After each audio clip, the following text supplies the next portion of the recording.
Nosso programa conta um pouco da vida e da obra de pessoas que deram sua colaboração na história da humanidade através do Espiritismo. Sejam bem-vindos, eu sou Marcelo Perrone e aqui comigo Sandra Maria. Olá, o programa de hoje é dedicado a Amália Domingo Soler, costureira, escritora e expoente do movimento espírita espanhol, pela sua atuação como divulgadora e médium psicógrafa.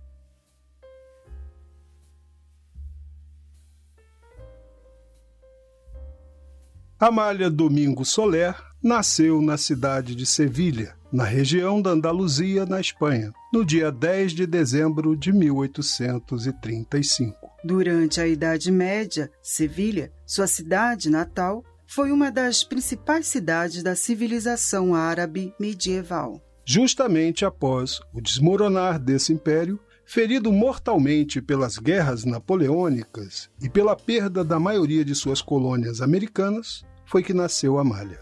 Num período extremamente conturbado, marcado por crises religiosas, epidemias e uma guerra civil, cujas sequelas ainda se fariam sentir no século seguinte. Neste cenário conturbado é que Amália Domingo Soler passa a infância, uma infância que não pode ser considerada feliz. Já antes de nascer, tem sua primeira grande perda, pois seu pai parte em longa viagem e nunca mais retorna. Aos 8 dias de idade, fica cega, sendo curada aos 3 meses por um farmacêutico. Problemas com a vista a seguiram por toda a vida, sempre a ameaçando com a cegueira.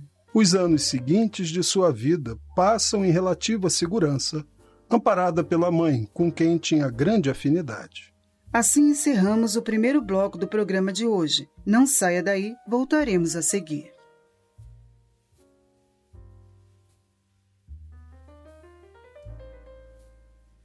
Estamos de volta com o programa Grandes Nomes do Espiritismo, hoje apresentando um pouco da vida de Amália Domingo Soler, expoente do movimento espírita espanhol no século XIX.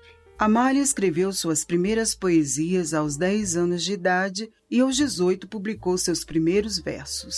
Ela não chegou a casar-se e aos 25 anos, com o falecimento de sua mãe, começou a fase mais difícil de sua existência. Os recursos que sua mãe dispunha praticamente se esgotaram no tratamento de sua saúde e as relações com seus parentes, por parte de pai, não eram das melhores. Assim, além da solidão, começaram para Amália dias de grande penúria. As soluções propostas por seus familiares eram a entrada para um convento ou o casamento arranjado com um senhor de muito mais idade, mas em boa situação financeira. Diante disso, Amália se dirigiu a Madrid, capital do país, na esperança de encontrar melhores condições de vida. Suas dificuldades foram imensas. Passou fome e teve até de recorrer a instituições de caridade, antes de encontrar trabalho.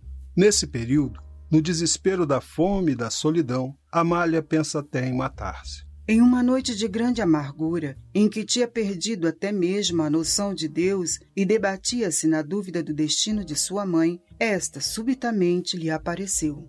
Impressionada pela visão de sua mãe, recorda-se da religião e busca reconforto nas igrejas. E é junto a uma igreja luterana que encontra o apoio que procura. A palavra de seus pastores e a convicção de seus fiéis lhe trazem de novo a fé e o consolo da confiança em Jesus. O esforço de escrever versos dos pequenos trabalhos de costura, unidos à difícil condição em que vivia, pioraram significativamente suas vistas e somente graças ao tratamento feito por um médico homeopata salvou-se da cegueira. Foi também este médico que lhe falou pela primeira vez dos adeptos de uma novidade chamada Espiritismo.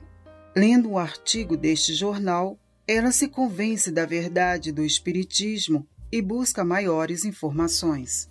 E é no periódico espírita La Revelación, da cidade de Alicante, que pela primeira vez sai publicado um texto de Amália Domingo Soler, uma poesia.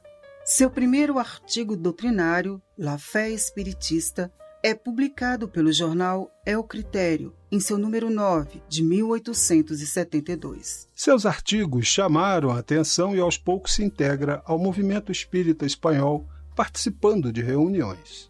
Foi em 31 de março de 1875, aniversário da desencarnação de Allan Kardec, que passa a fazer parte das fileiras dos propagandistas da doutrina espírita. Grande escritora, com textos que falam tanto ao coração como à razão, e de espírito tão extraordinário como seu talento com as letras, conquistou totalmente as simpatias dos espíritas espanhóis. Os espíritas de Alicante a convidam a ficar junto a eles, sob sua proteção, dedicando-se exclusivamente à divulgação da doutrina.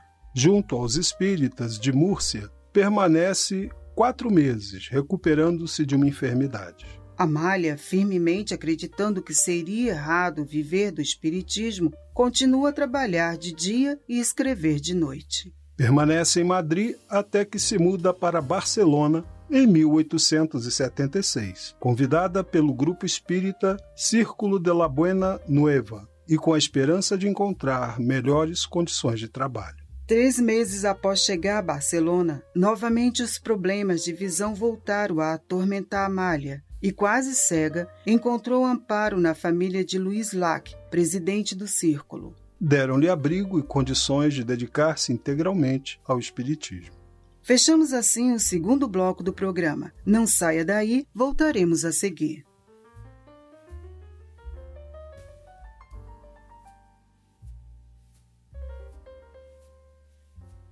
Estamos de volta com o programa Grandes Nomes do Espiritismo. Hoje, apresentando um pouco da vida de Amália Domingo Soler, expoente do movimento espírita espanhol no século XIX. Nas reuniões do Círculo La Buena Nueva, Amália veio a conhecer Miguel Vives, médium extraordinário, através do qual recebeu mensagem de sua mãe. Também, entre os espíritas barcelonenses, conheceu o médium sonâmbulo Eudaldo, que se tornou seu colaborador e através do qual recebeu grande número de mensagens, inclusive as que foram reunidas no livro Memórias do Padre Germano. O Padre Germano, guia espiritual de Amália, se apresentou pela primeira vez em 9 de maio de 1879 e a publicação de suas memórias foi feita em partes a partir de 29 de abril de 1880. Além de publicar artigos em periódicos espíritas, Amália também refutou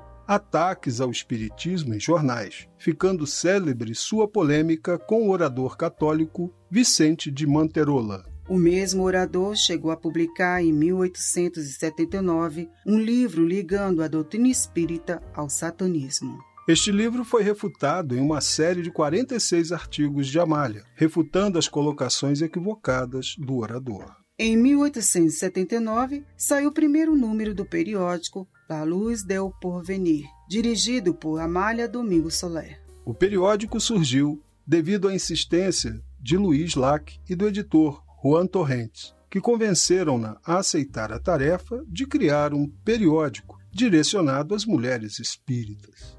No primeiro número sai o artigo La Ideia de Deus, que foi denunciado às autoridades e provocou a suspensão do periódico por 42 semanas. Durante a suspensão do periódico, foi publicado um substituto, El Eco de la Verdad, que chegou a ser denunciado e absolvido. As Memórias de Amália Domingo Soler foram escritas em 1891, sob orientação do espírito Padre Germano. Até aquela data, ela tinha escrito 1.286 artigos, que foram publicados em diversos periódicos na Espanha e no exterior. Em 1909, Amália retornou ao plano espiritual, residia em Barcelona. Mas isso não significa que tenha se afastado de seu labor em prol do espiritismo, pois continuou transmitindo mensagens de orientação e encorajamento aos espíritas espanhóis. O espiritismo foi perseguido e jogado na clandestinidade durante a ditadura do general Franco. Porém, voltou a surgir imediatamente ao fim do regime franquista em uma Espanha renovada. O movimento espírita espanhol, no final do século XIX, obra de Amália e de outros grandes pioneiros, como Fernández Colavida e Miguel Vives y Vives, abrigou o primeiro Congresso Espírita Internacional em 1888. Seus artigos continuam exposições claras e diretas do espiritismo, lidos e veiculados por todos os meios de comunicação da atualidade. E este foi o programa de hoje. Esperamos que tenham gostado.